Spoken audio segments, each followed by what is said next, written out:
Okay, now we're going to make our remoulade sauce, and I have here about a half a cup of mayonnaise. This is Kraft light mayonnaise. I have a separate bonus lesson on making mayonnaise, but it's best to make mayonnaise fresh if you're going to use it immediately and use it all up because it has raw eggs in it. I may not use all this up. I may save some and use it later, so I'm going to use store-bought mayonnaise, and I kind of like the Kraft light, but use any mayonnaise that you like. We're going to add to that about 1 teaspoon of Dijon mustard, and I'm just eyeballing that. We're going to add about 2 teaspoons of sweet relish, about 1.5 teaspoons of minced capers, about 1 teaspoon of chopped chives,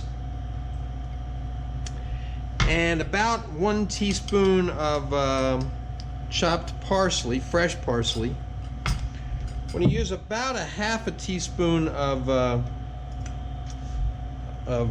anchovy paste, and I'm going to somewhat measure that. I don't want to overdo it because it's very salty stuff.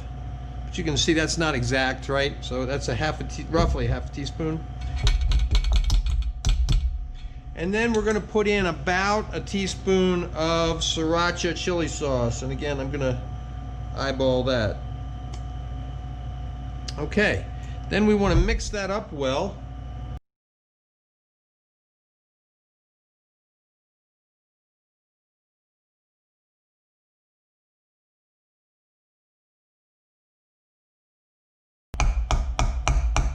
Okay, let's taste that.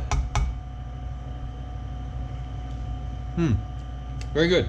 Okay, now remoulade, you know, is a French sauce, but there's no perfect single recipe for it.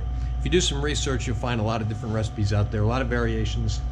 Almost all of them have chopped pickles in it. I use sweet pickle relish instead, and most of them have capers in it as well. But you can let your imagination be your guide. If you want to add more of any of these ingredients, feel free to do it. If you want to add something else, feel free to do that. But if you leave out the pickles, I'm not sure it's a remoulade.